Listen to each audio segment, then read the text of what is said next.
Welcome to Life Mastery Radio with Todd Allen and Jackie Bailey, the show that dives into the science of higher consciousness with inspiring topics such as abundance, intention, health, manifestation, love, and transformation. Join Todd, Jackie, and their guests of leading authors, speakers, coaches, and entrepreneurs weekly at 10 a.m. Pacific. Learn to live a peaceful life with intentional mastery. It's all right here with stories and messages to support your well-being and most evocative dreams. Now, here's your hosts, Todd and Jackie. Hey, it's another groovy day, and there's a couple of reasons for that, and the biggest reason is Life And Mastery. your life. It's Life Mastery Radio Day. I get to hang out with the leading authors, speakers, coaches who are on the cutting edge of their own becoming and sharing that with you. It's also groovy because I made it that way when I started my day. I opened my eyes and it's already a groovy day. So no matter what happens, where I go, what I do, it's all groovy. And it works. It works for me. Try it. You'll like it. Like Nike, Life Cereal. He liked it. You'll like it too. It's groovy, right, Jackie? Absolutely. As always, I have. So I said, especially cinnamon life. Really? That's my favorite cereal. Is it? We have more in common than I thought. As always, I have my co-host with me today, Jackie Bailey of the Speak Feed Lead Project. She's a busy lady. Catch her if you can. Google her. She's got lots cooking. What you've got so much going on, Jackie. What's hot? What's a hot topic? Today at 5:30 Pacific, I am speaking on the Week of Kindness and Gratitude Summit and gift giveaway. You can get my free gift just by registering for the free event and hearing my presentation today. Or you can become a VIP and you can get an even better gift from me, which is an ebook as to how you can live happily even after. And then this Thursday, we are officially launching my newest collaborative book, which is Developed Through Darkness. We had the producer of that book, Or Quick, on a few weeks ago on the show. And our official book launch is this Thursday, and you can get the Kindle version of the book absolutely free on that day. And then join us for our launch party on Facebook between 3 and 6 Pacific. So Today, Google Jackie Bailey. You'll follow the links. Wait a sec. So what was the title of the ebook? I had a brainstorm. Happily even after, even when trauma happens more than once upon a time. What hit me was feeling groovy even after. Feeling groovy even after. Into my head. I want to remind our listeners that today's show page is at www.lifemasterradio.com. You can go there. We have links to our guests and links to our guest. It's not plural. We only have one guest today. And anything else that we talk about will be posted there while you're on that website. You can sign up for the newsletter. Jackie creates a newsletter every week, and it highlights who's been on the show, who's coming on the show, and a blog post about the show for that week. So it's really cool. It's very informative, and it is all about everything Life Mastery Radio. So check that out. While you're there, you can follow the link for both of our books. My book, 6 Keys to Life Mastery, and we haven't put up Jackie's 5 other books, but the one book is right behind you there. You see it in blue. It's the back leadership, there. but the rest of her books are all nice and neat. Pretty cool. We got to get those links up. So maybe you could send those to me and I'll make sure they're on the website. Let's see. We got an exciting show for you today. We're talking about all things transformational, I think. And Jackie invited Sabine on the show, so that means you got the introduction. Take it away. Yes, thank you. Sabine was on our show after her book was first published, and we were guessing it was about 2021 timeframe, I think. And then I was delighted to be on a podcast, which she hosted around that same time. And we've reconnected recently, and I said, we got to get you back on the show. Let's hear what you're doing to change the world. So we are happy to have her. And Seems like your guys' paths have been crisscrossing and crossing and intermingling for a reason. So Absolutely. people Absolutely. come You into never our know. lives for a reason or just a season, and this is a reason, ladies. For So sure. Certainly. Absolutely. Because Sabine Gedeon serves as a transformational speaker, author, and a coach.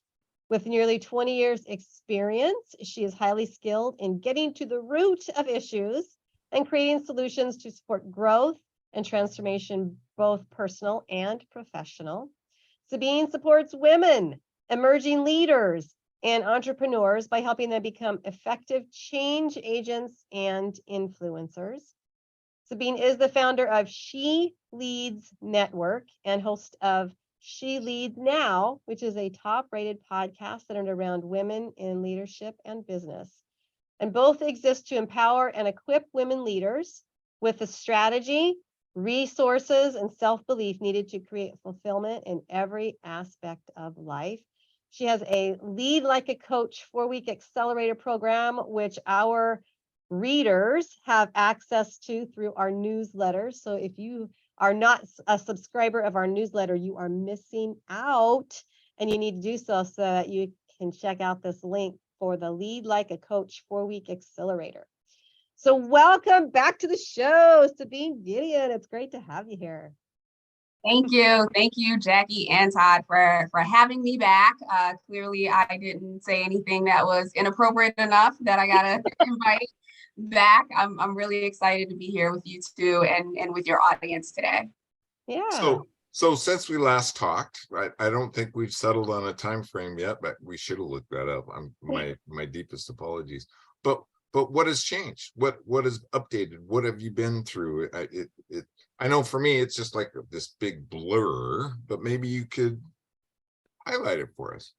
Yeah, blur is an appropriate categorization of these last few years. So I want to say it may have been later 2020. Again, blur seems appropriate, but whenever. But definitely in 2020 is when I released my book, Transform the Journey to Becoming. And at that time, the book really chronicled my life up until that point, or aspects of my life, in which I had, experienced these moments in the transformation chamber, as I like to call them, where they were traumatic experiences, painful experiences, identity shedding experiences that I had, and how I moved through them.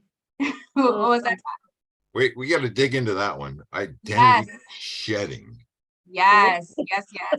And you have to be careful that you don't say it too fast and get tongue-tied with your words. That too. Let me pronunciate. Shedding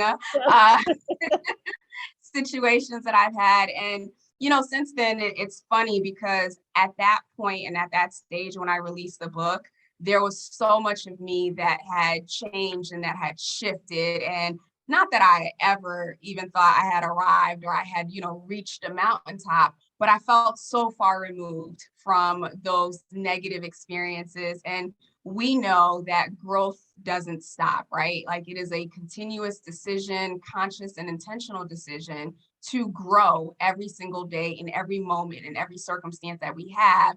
And so, but almost 3 years later now, going through the process, I could probably write, version 2 of it. And, I've learned so much more. And that's where the identity shedding piece has come in, because I now realize that, transformation is it's glorious when it's done, right? It's glorious when we get to come on shows and talk about it.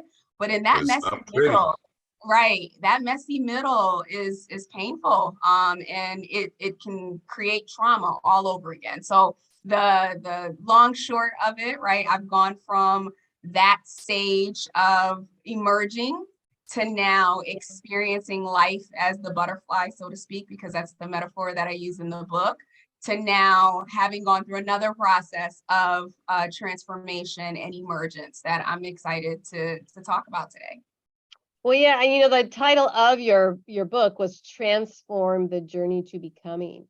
And it's interesting, the word becoming is such a powerful word because it says a lot in just one word. In fact, I was just reading in the book of John this past weekend and was describing that we have the power to become. And I was like, that is such a cool word, because that is part of what we're doing every day. We should be working on becoming something, transforming something, and then it's a daily process, right? So I think that the title of your book was so powerful, Transform: The Journey to Becoming. And your journey continues. As you say, you continue to transform. So tell us, maybe for our listeners who didn't meet you the first time you were on the show, can you fill us in on whatever details you want to that you think might set the stage as a way to compare where you were before you started your first becoming journey, and where are you now as that journey continues? Yeah, happy to. And just want to make note on something that you said with the word becoming. I originally wanted to title the book Becoming Sabine Gedeon, right? Becoming myself, coming into the knowledge. But Miss Michelle Obama beat me to it with her book. I thought I recognized that somewhere. Yes. And so I was just like, yeah, I'm not competing with her. I mean, her journey in itself is its own beautiful thing. So I like that I got, the wisdom, if you will, to add in the journey to becoming, because it really truly is a journey. So for those of you who are completely new to me, my background is one of a lot of trauma, like many other people, coming from I was born in Haiti. I came into the US when I was just shy of 4. My earlier experiences really shaped me to see the world in a way that wasn't this beautiful, powerful thing, right? From being born in extreme poverty to coming here, having parents who were immigrants, who were very well-meaning, who worked hard. There were just some experiences that came along with that most people don't want to have to experience. But in retrospect, I realized that was part of my journey. That was built into the story that made me me. And so with those childhood experiences came all types of abuse, right? So sexual, emotional, physical, verbal, you name it. And so the young Sabine, who now I look back with so much compassion towards her and so much empathy, her invitation to the world was that it included pain, right? That love was pain. It included, or it told her, the messages told her that she wasn't worthy, that she wasn't lovable, that she wasn't enough. And so I carried those messages into greater part of my life, up until I was about 25. And, sometimes we get these messages and this negative critic, right? And when we don't know, right? When we haven't been doing the work, we don't know, we think these things are true. And so I got to a place when I was 25 where every single day that I woke up, I was being bombarded with negative thoughts and negative criticisms. I can say it now, but to really describe what that was like, I wouldn't wish that on my worst enemy. And luckily, I don't have any enemies, right? But it was daily, constant reminder, minute by minute, of how unworthy I was and how worthless my life was, and all of the mistakes that I had made and all of the decisions that led to bad outcomes. And it got to a place where I just couldn't take it anymore. After months of this, and no one was saying it to me. That's the crazy part. Yeah, I all created literally, in your mind. yes. And I was turning against myself because there were years at that point, decades, of messages and of pain that I had just stuffed inside and kept moving. And so even in that moment where it was my darkest moment, the people around me had no idea. Why? Because I was showing up, I had the smile on my face, I was doing all those things, but in my mind, it was like World War III, literally. And so it got to a point where, I decided this can't be life. And if this is life, then I don't want to be part of it. And devised an entire plan because, I'm a little strategic and a bit of a planner. So that didn't go away, and devised an entire plan of my last day, my exit in this world. Did all of the things, right? So I cleaned my apartment. I had my paperwork ready. Like I was done. This was my way out. And this was the only resolve at that point that I could see. Then I had a conversation with God. And at that point, I wasn't really 100% sure that I believed in God. I had gone through Catholic school and all that other stuff, and had this imagination, right, of like this judgmental person who, everything that we do bad, like, is constantly judging. And I decided to have a conversation, and it was really more of a shouting match than it was a conversation, if I'm being honest. But it was 25 years of pain, 25 years of disappointment, 25 years of feeling unlovable, of feeling unseen, of feeling unheard, all pouring out of me in that moment. And quite honestly, I didn't know what to expect. There was no plan. It was just more of, I'm going to let God know what I'm about to do. And after my berating for quite a while, I just stopped and I paused. And I remember saying, you know what, I could continue to endure this. I could continue to move forward in this thing called life if I knew two things were true: that he was real and that my life had a purpose. And in that moment, as inexplicable as it is, I felt the arms of God wrap himself around me. And without words, without, any like real spiritual understanding, I knew in that moment that God had answered me. And so I, fetal position, cried my way that night, woke up the next morning determined to not just live, but to uncover my purpose, and to uncover the thing that he saw in me that said, you know what, she needs to be in the earth. And so it was really my second chance at life, to build life on my own terms, not knowing what that meant, still not knowing what that means, but building life in a way and in a capacity that was not attached to the identity of abuse, not attached to the identity of fear, not attached to the identity of worry. I don't know why I can't get these words out. But it was literally a complete, I won't even say it was a start over, but it was a starting of a new, at that point. And it's been 15 years now since I've been on that journey of discovery, multiple laps in some years, right? And multiple lessons that I had to learn. But it's been an amazing journey, because who I am today, I have that answer that I so desperately needed. That was the catalyst to me becoming who I am. I can confidently say today, I know that he is real. I know what the purpose is for my life. And I know that those experiences were just that. They were experiences. They weren't definitions of who I am and the greatness that is within me. I'll pause there. Wow. Well, it's interesting because that's a great description of a divine intervention. But what I'm really curious about was your mindset. Were you open to a discussion, or were you in just such a state of desperation that it opened your heart to be able to accept that discussion? Yeah, I think it's the latter. It was definitely a cry of desperation that led me. It was just like, that we have, isn't it, just blows me away that we have to get to that point in order to receive that guidance or to get that inspiration. But you're not the only person that I've heard this exact thing being described, and it almost seems like, you had to go through what you had to go through so that your voice could be heard by others who are going through the same thing.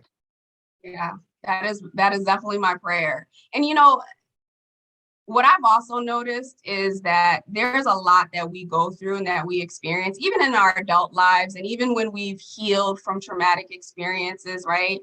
the people around us who surround us are essentially, projections of us, right? Or reflections, I should say, that's probably a better word, reflections of us.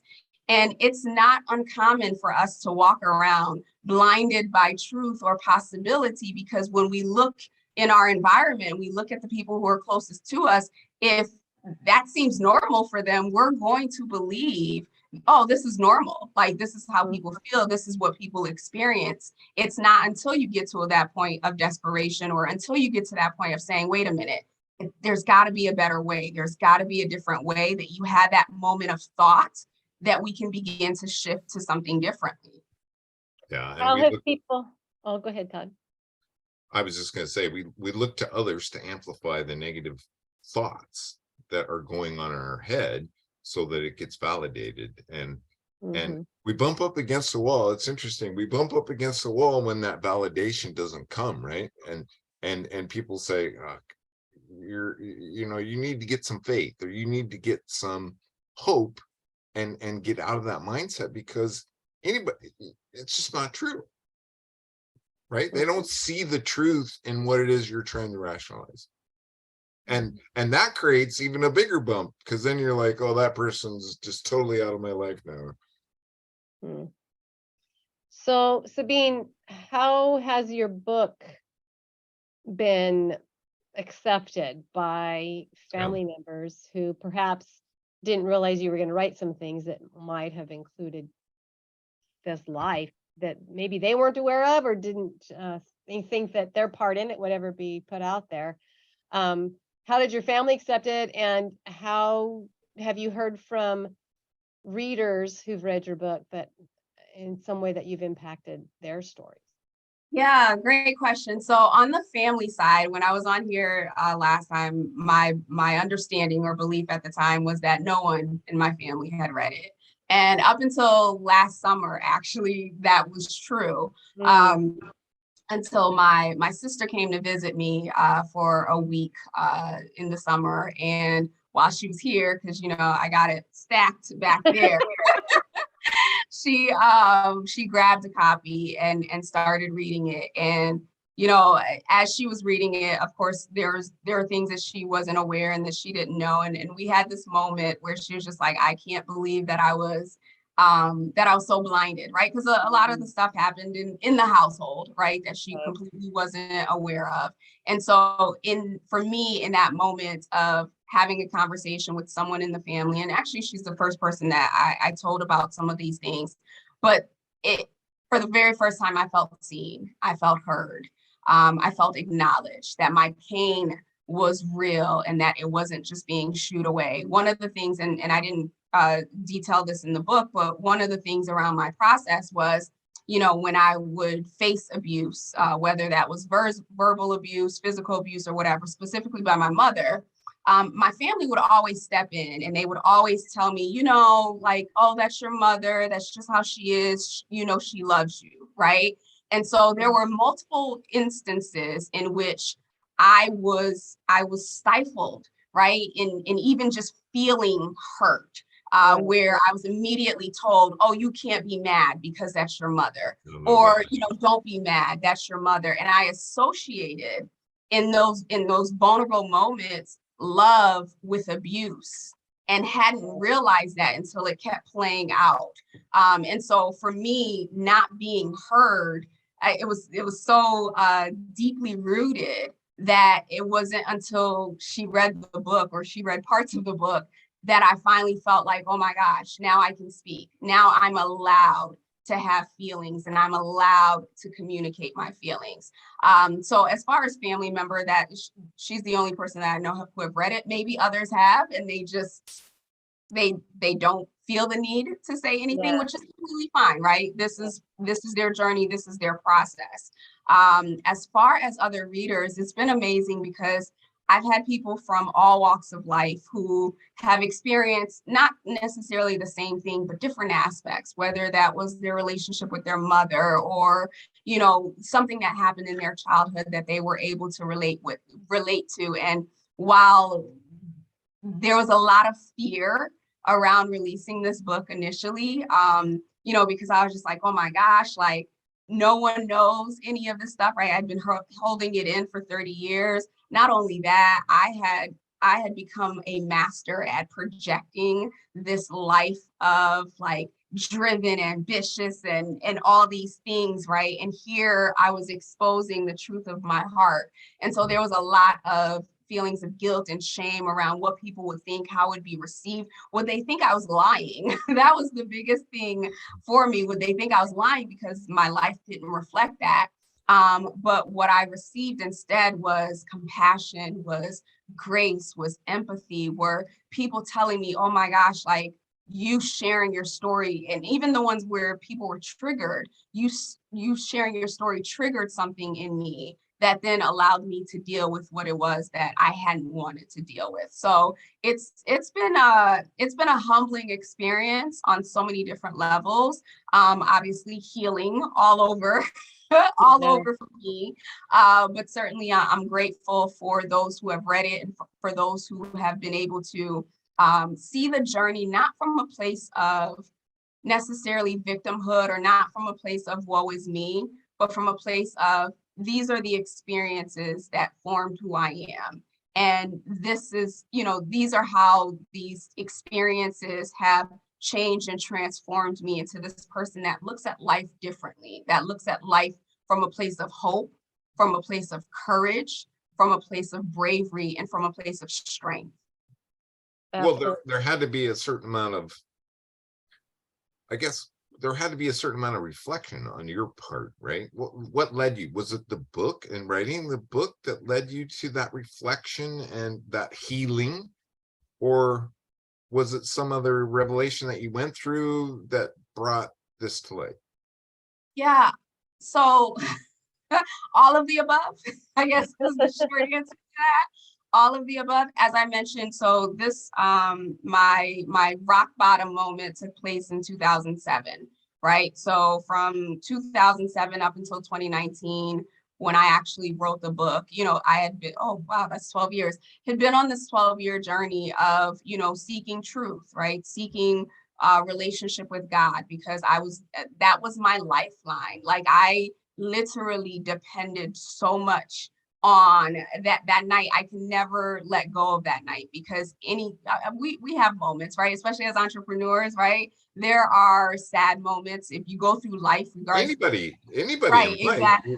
Yeah, there's all kinds of things that occur that bring us to a cage rattling. Yeah, absolutely. And so that has been my anchor, right? Knowing that I'm walking towards the pathway of building a relationship with God, and that I'm walking towards the pathway of, finding out or discovering my purpose. That has been my anchor and the thing that, allows me to move through. So 12 years in, when I got the, I guess the inspiration to write this book, I had actually started writing another book, and it was around, leaving corporate America and starting as an entrepreneur, like all of the things that I didn't know. And as I started writing the book, had it outlined and everything, Holy Spirit was just like, you need to write the other book. And I was like, I'm sorry, I don't I don't know what you're talking about. I don't have another book. And it was just like, what book? right. And it was just like, you need to write your story. And I went on, and what I didn't share before is I went on a 7-day fast, which I do quarterly. And during that fast is really when I wrote the book. I poured out into the book over a 10-day period. So I think the desire and the yearning inside of me that has never died, in terms of, finding my purpose, and not even just purpose anymore. I think at that point it was finding purpose. And since then, it's transitioned or expanded to understanding or discovering my true identity. That process and that intentionality is what has created the space for me to continue to grow, continue to develop, and, hopefully get to a place of life mastery. Right. And Sabine, I wonder if you're like me in the sense that, you have these experiences, and when you start to write them down, or when you start to verbally talk about them, which in itself can be challenging, because when it happens to you as a child, sometimes you don't feel like you have the right words to know how to describe it. But it isn't until people actually do believe you that you actually start realizing it did happen. Because if you're like me, there's this voice inside your head that's always like, this didn't really happen. You're lying. This isn't true. You're going to get in trouble for lying, and you're going to get other people in trouble because you're accusing them of things that didn't happen. And but when people start actually believing you and finding help for themselves in your story, then if you're like me, then there's this consistent, it did happen. This is true. And by sharing this, I mean, as odd as that sounds, we're so trained to doubt ourselves that continues through that journey. Did you find that to be the case with you?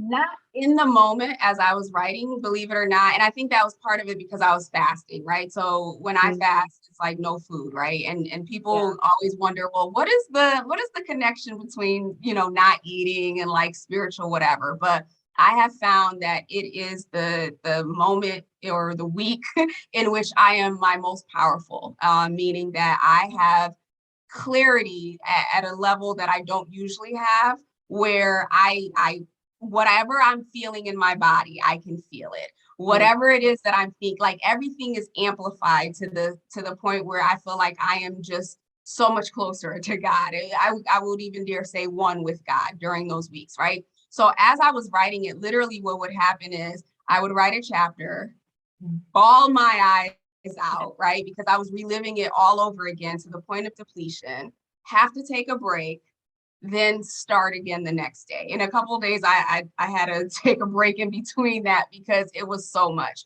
So even as I was writing it, the emotions were coming up and I had to face it and I had to pause and I had to accept it. Where the doubt started coming in was when family didn't respond, specifically when it was put out there and I didn't have any confirmation that family members had either read it or discussed it or anything like that. So that's what's triggered those thoughts of, wait a minute, like, what did I do versus in that moment when I was writing it.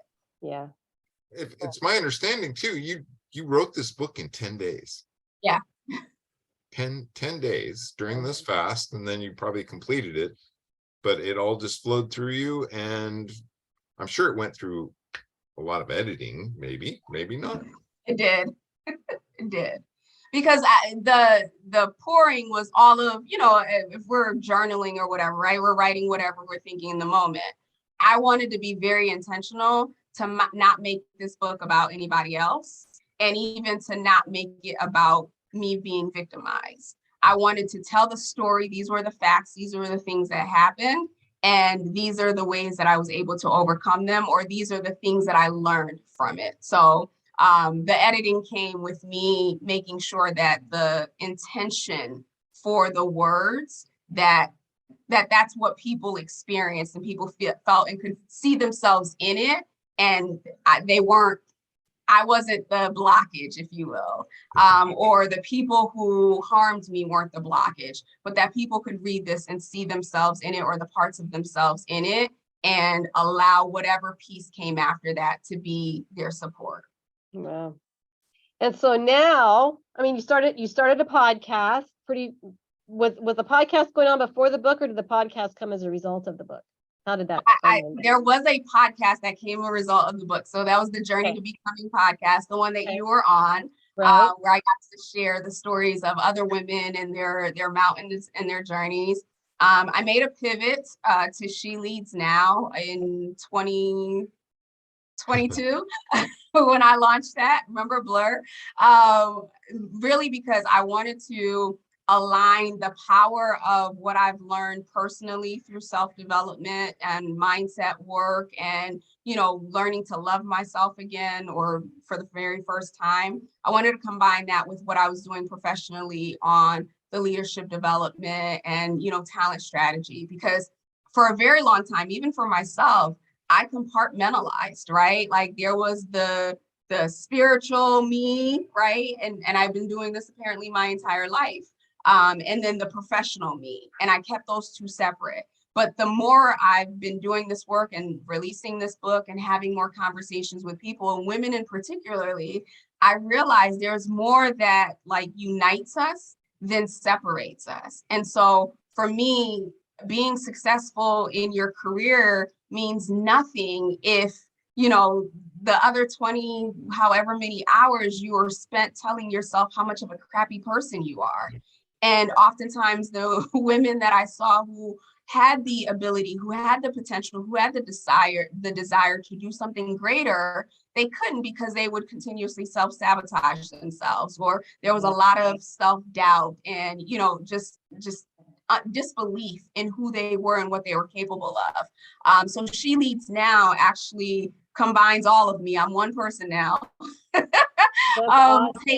Takes every aspect, and I speak to what's happening professionally on the external, but what's really happening inside in your mind and in your heart, because that's really what's driving the experiences that we have, whether that's, you know, professional, in our personal relationships with our children and whatnot.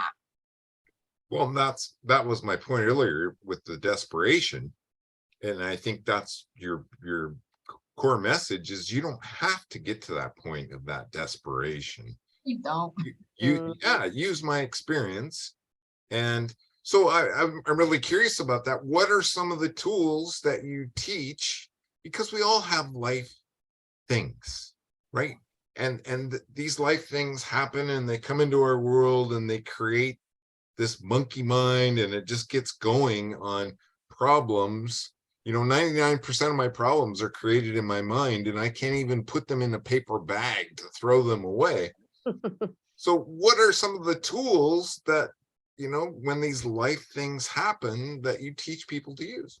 Yeah. So it really varies on where that person is and where their openness is to, you know, receive new information. So I think that you have to tread a fine line on that when you're working with people, where that's very interesting that you have to kind of determine where they're at in their own understanding and then help them through that. That's pretty cool. Yeah. Yeah, what I learned is, and this is the power of coaching that even when I became a coach, I didn't really understand, is that there's such power in asking people questions and giving them space for their own self-discovery. We learned so much. And as a talker, I am a talker full out, right? Learning the skill of listening has been it's been a game changer for me, because you will always be able to hear what's on people's hearts in what they're saying, right? Simply sometimes asking questions and listening will reveal so much to you than, you know, simply observing someone. So, you know, a few years ago, if you would have asked me that question, I would have talked to you about, you know, reframing, right? Like if I'm having a moment, like I'll reframe, or if I'm, you know, feeling some type of emotion, I'll name the emotion. I'll try to find the name to the emotion and separate. And, you know, all of those tools are definitely necessary. But now I've gotten to this place where, you know, I'd like to think like my tools are a little advanced. Intuition, right? Isn't in your own intuition? My own intuition, for sure. It's funny. I'm reading a book by Iyanla Vanzant called Trust, where, you know, at this stage in my life and this stage in my journey, I'm recognizing there are still aspects of my life in which I don't trust, whether it be myself, whether it be God, whether it be other people. But the main thing or two really, really big tools that have been helpful for me and clients in the last couple of years. So I just recently, in the last 6 months, was made aware of the Cartman triangle. And we were talking a little bit about this in the green room. And so for those of you who are not familiar, feel free to just Google it and you'll learn more. And I'm going to share a way of how you can recognize this. I remember my coach, when he first introduced it, he said, once you see it, you can never unsee it, right? And no powerful words have ever been spoken, right? So I'm just like, okay, cool. So basically the Cartman triangle is around the victim orientation. And so there's a victim, there's a rescuer, and there's a persecutor, right? It sounds very basic, we can see it. If you think about all of the messages that we've had as children, right? Think about fairy tales. And Jackie, you set the tone for this when you said happily even after, right? But think about the fairy tales that we get told, happily ever after, right? there's a damsel in distress and some prince comes to rescue her. And of course, there's this villain, right? And it stops at the, oh, well, you know, they live happily ever after the savior.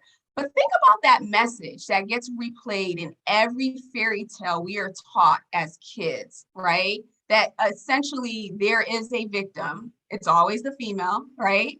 For the most part. Yeah. And then a persecutor and a rescuer.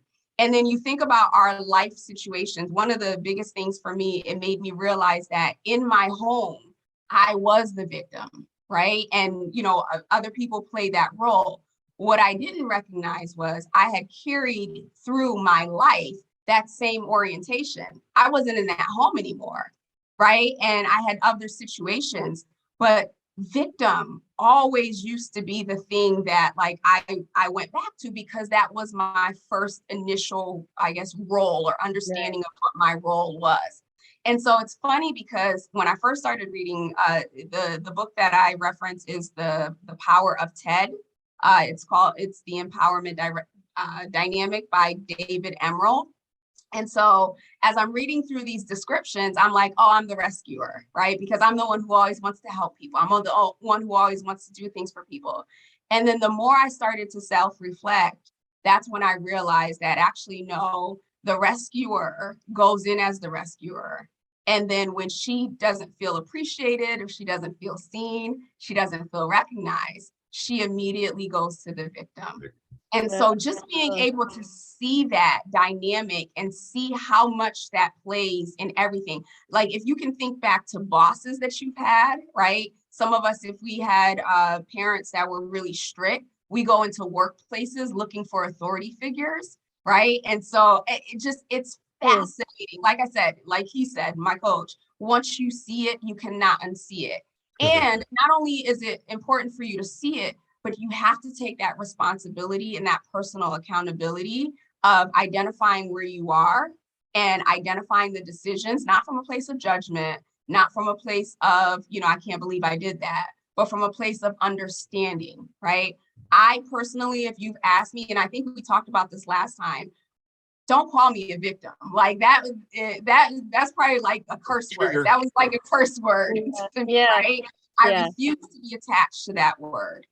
But in this process, I learned actually that is the role that I was the most accustomed to playing, and it played out the most in relationships. So I'm sharing that as like a tool, right? When you can recognize that for yourself and start recognizing it in every situation that you're in. One of the other things that I wanted to share as far as a tool is as we start to do this work to learn more about our programming, not just our superficial beliefs, but really our programming, the things that shaped us, those very few first moments of life, like what triggers fear in you, right? We all experience fear and we all want to get rid of fear, but we shouldn't want to get rid of it. It should be something that we lean into. Why am I afraid? Yeah. Because the more we stuff it down or we ignore it, it just keeps coming back up in a different phase. If you're a procrastinator, what are you really procrastinating about?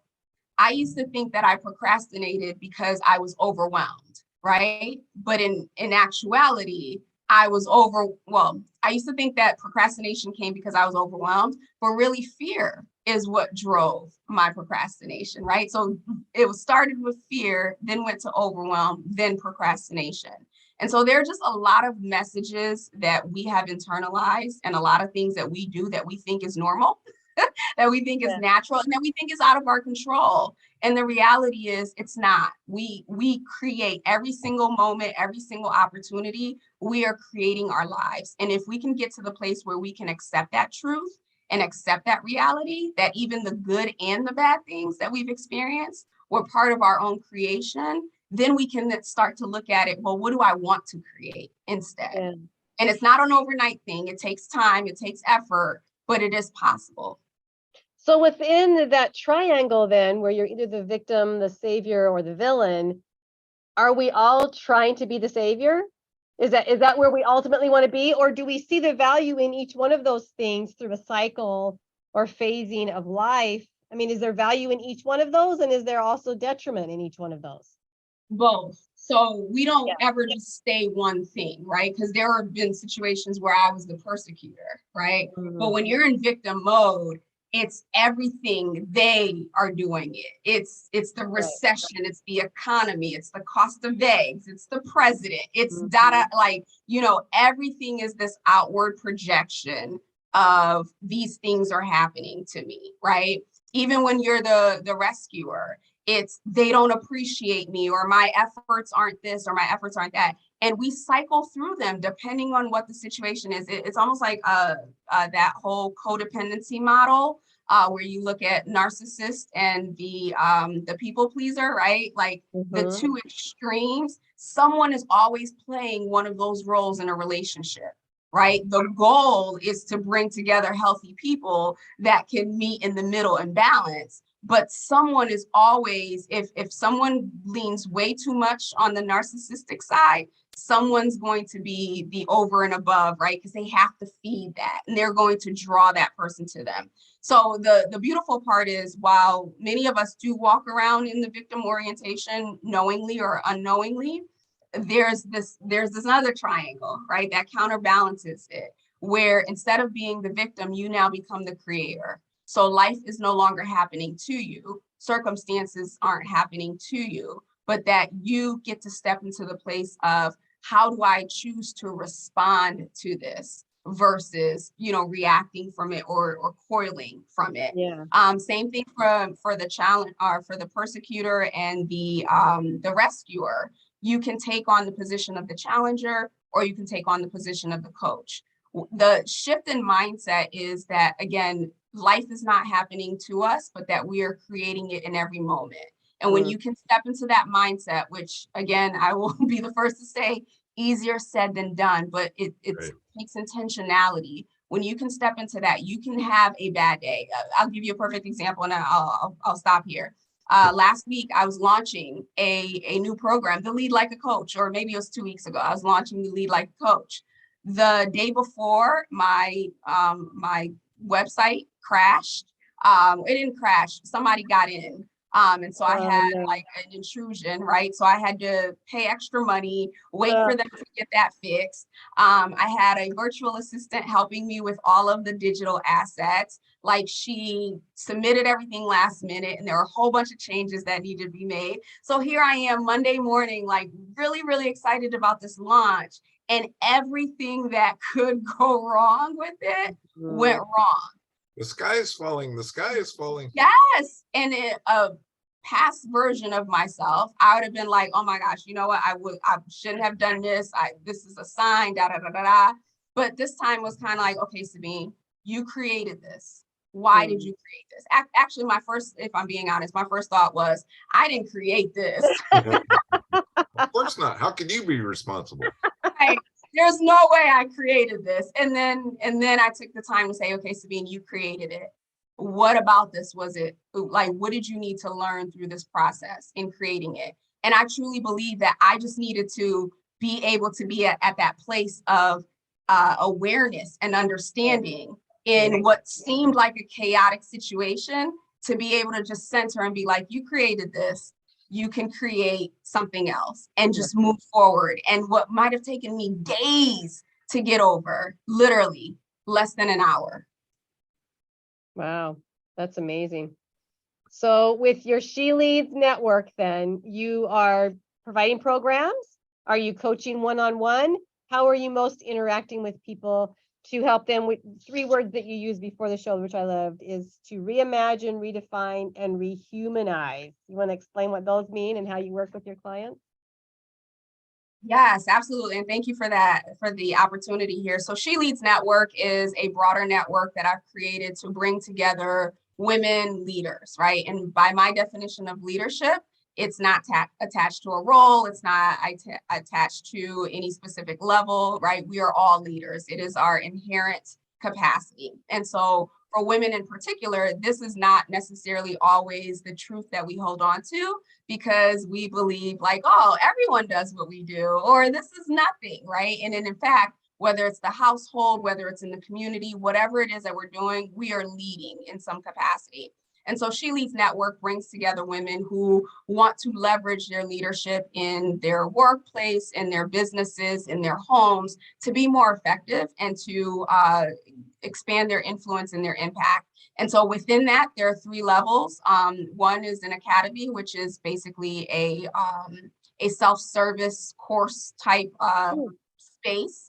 And then the other one is the community, where we come together collaboratively. So you have the opportunity to connect with like-minded women who are looking to advance as well, with some group coaching. And then the collective is where there's more one-on-one. And so depending on where you are, right, because I firmly believe that not everybody's in the same space. And going back to Todd's question, I gauge how much I introduce to people based on where they are. You know, you can start to build up your muscles. You can start to build up your own empowerment muscles, your leadership skills, your ability to influence, and your ability to really drive the change that you want to see.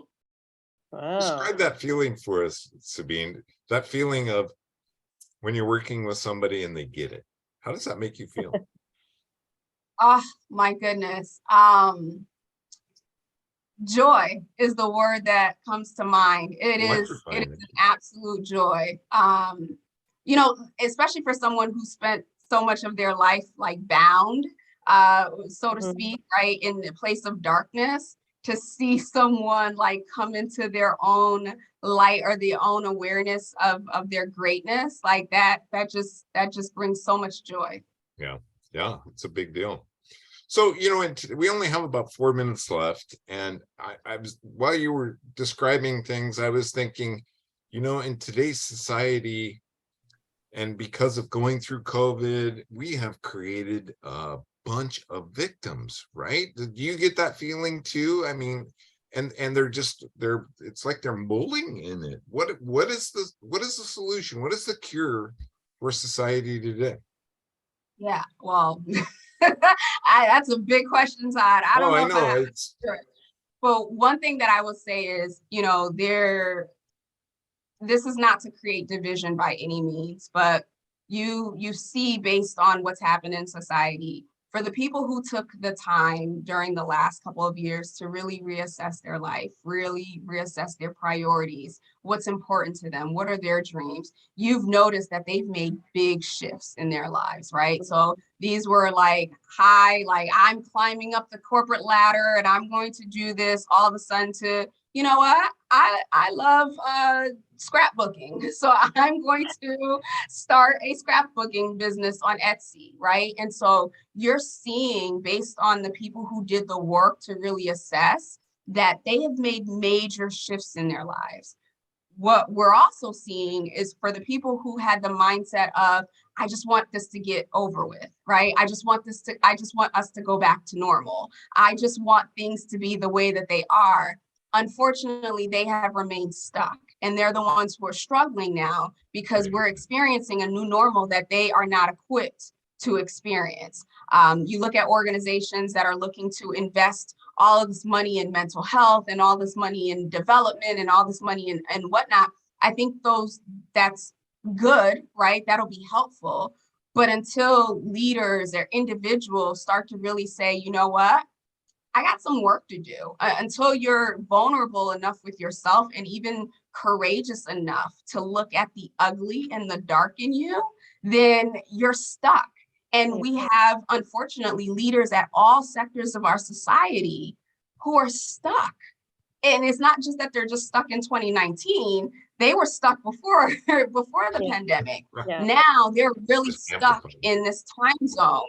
And unfortunately, you know, we were just talking about AI a few minutes ago, right? With other things that have happened that have come up, like I fear for these people, literally fear for these people 5 years from now, if they're still looking for normal and comfortable, and safe and familiar. Oh my goodness, Sabine, this hour just flew by. I think we just have a couple of minutes left. How do we find you? Where do we go? Yes. So you could always find me on my website, SabineGedeon.com. And it's not www, it's HTTPS Secure. just Sabine Gedeon, and you'll find me. And if you want to learn more about She Leads or the Lead Like a Coach training that I have going on, you can go to sheleadsnetwork.com. You'll also be able to listen to the podcast there as well. And I will definitely, no offense, Todd, but I'll definitely be having Jackie back on to that podcast as well. Cool. Yay. That's exciting. Well, thank you for all you do, Sabine. You're amazing. I'm so glad you made the decision to stick around because you have inspired thousands of people and will continue to do so, and me included. So thank you. And I hope you'll come back, because it seems like we just got this conversation started and we probably have another couple of hours. I'm so curious, and thank you so much for being you, Sabine, and doing the work that you're doing, because that's how we make a difference, right? I mean, every little bit counts. Thank you. Thank you both for creating this platform for people to heal, for people to develop, and for people to grow. It means a lot. And I know you know that, but I just want to share that. It means a lot. Namaste. That's about all we have time for today. I hope you enjoyed the show. I hope that you'll check out our YouTube channel, check out our newsletter. Jackie does a great job every week, and it really, really, really highlights everything life mastery. Lastly, please, please, please make it a great day, because it's all about choice. Choose to be you. Bye. Bye, everybody. Thank you for tuning in to Life Mastery Radio. Join Todd Allen and Jackie Bailey and their guests of leading authors, speakers, coaches, and entrepreneurs weekly at 10 a.m. Pacific. Learn to live a peaceful life with intentional mastery through stories and messages to support your well-being and most evocative dreams. Visit their website, www.lifemasteryradio.com. Join their mailing list and be notified about upcoming guests. That's lifemasteryradio.com.